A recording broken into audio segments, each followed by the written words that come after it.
అంటే మీరు కాంగ్రెస్ పార్టీని వీడడానికి ఒక బలమైన కారణం ఉందంటే 1985 ఎలక్షన్లేమో మీ మదర్కి ఎంపీపీ స్థానం ఇస్తామని చెప్పి చివరి నిమిషంలో వివేకానంద రెడ్డి గారి వారి సౌభాగ్యమ్మకు సీటు ఎంపీపీగా ప్రకటించడంతోనే మీరు వాళ్ళ నుంచి విభేదించి టీడీపీలోకి వెళ్ళారనేది అది ఉత్తమాట. మేము ఆ పార్టీలో ఉంటే అన్ని లాభాలు మాకు ఇచ్చేవాళ్ళు, దాని గురించి ఎటువంటి డౌట్ లేదు. మొట్టమొదటి నుంచి రాజశేఖర రెడ్డితో ఉన్నటువంటి సంబంధాలు అట్లే కొనసాగుతుంటే పూర్తిగా వాళ్ళు ఏం కావాలన్నా కూడా చేసిండే వాళ్ళే నేను అనుకుంటున్నాను. కాకపోతే రాజగోపాల్ రెడ్డి గారి వల్ల మేము ఈ పార్టీలోకి మారాల్సి వచ్చింది. ఒకసారి మారిన తర్వాత ఇంకా అదెంతవరకు వాస్తవం అంటారు? మీ మదర్ గారికి ఫస్ట్ ప్రకటించి మళ్ళీ సౌభాగ్యమ్మ గారి పేరు ప్రకటించడం అనేది ఎంతవరకు వాస్తవం?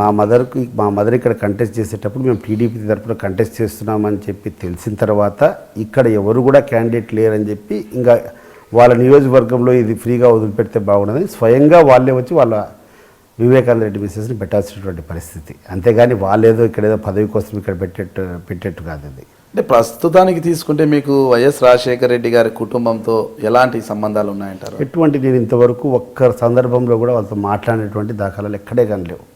నేను రాజశేఖర రెడ్డి చనిపోయిన తర్వాత ఒక్కరోజు కటసి కాల్ జగన్మోహన్ రెడ్డి వాళ్ళ ఇంటికి పోయి ఊరికి ఐ థింక్ ఒక 2-3 నిమిషాలు ఏమన్నా మాట్లాంటిదేమో తప్పితే ఇంతవరకు ఏ రోజు కూడా జగన్మోహన్ రెడ్డితో ఫోన్ కానీ లేకుండా అంటే ఎదురుపడి మాట్లాడడం కానీ జరిగింది లేదు. అంతే. ఒక పార్టీలో ఉండేవాళ్ళు ఆ పార్టీ నుంచి వచ్చారు, అందరు కలిసి ఉన్నారు. మీ గాడ్ ఫాదర్ నుంచి కూడా రాజశేఖర రెడ్డి గారు ఫాలోవర్ ఉన్న అందరికీ మద్దతు, అంతా కలిసి ఉన్న వాళ్ళకి ఇంతలా అంటే ఒకరికొకరు మాట్లాడుకోకుండా ఇంతలా విభేదాలు రావాలి కారణం?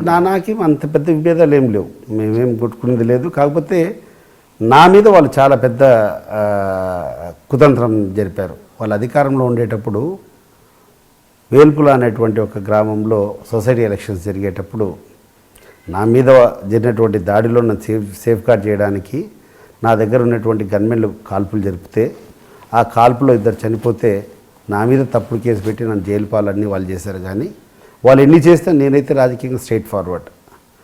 నా గోల్ ఒకటి, రాజకీయంగా వైఎస్ కుటుంబం మీద పులివెందుల నియోజకవర్గంలో విజయం సాధించాలా. అది 100% సాధించినంత వరకు నా రాజకీయ పోరాటం ఉంటుంది.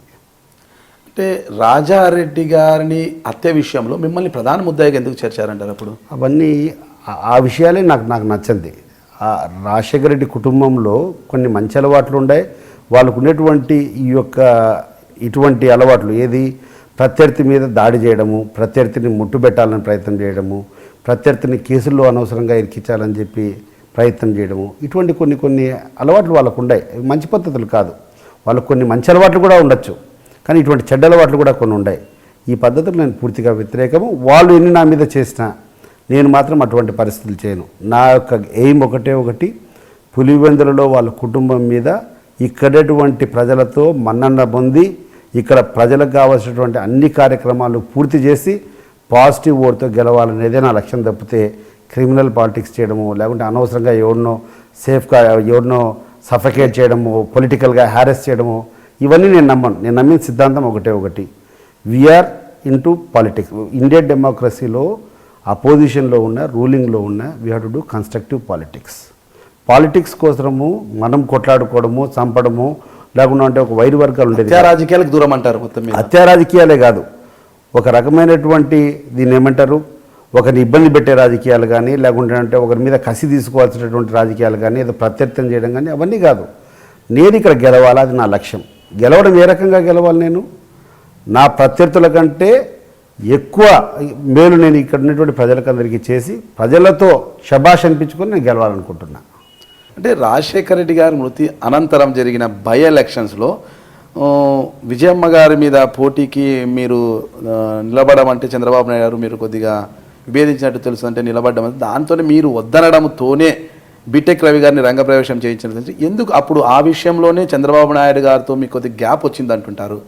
100% ఏ రోజు కూడా ఇప్పటి వరకు చంద్రబాబు నాయుడు గారిని పోయి నాకు టికెట్ కావాలా, నేను పులివెందులో నిలబడతాను ఇంతవరకు నేను అడిగింది లేదు. ఆయన వేరే వాళ్ళు నిలబడమని చెప్పినటువంటి సందర్భము లేదు.